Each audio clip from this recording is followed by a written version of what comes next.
Welcome to Samba Samba. Enjoy the video. In this video, I will show how to change BMW 5 Series wipers, updated. Start by parking on level ground and turning ignition off, then lift the wiper arm away from the glass.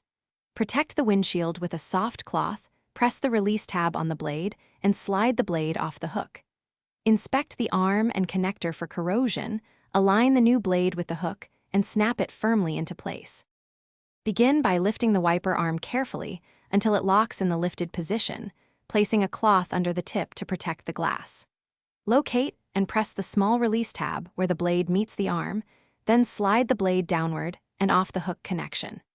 Inspect the arm for bent metal or corrosion and clean any debris, ensuring the replacement blade will seat evenly when reinstalled to avoid streaking or chatter.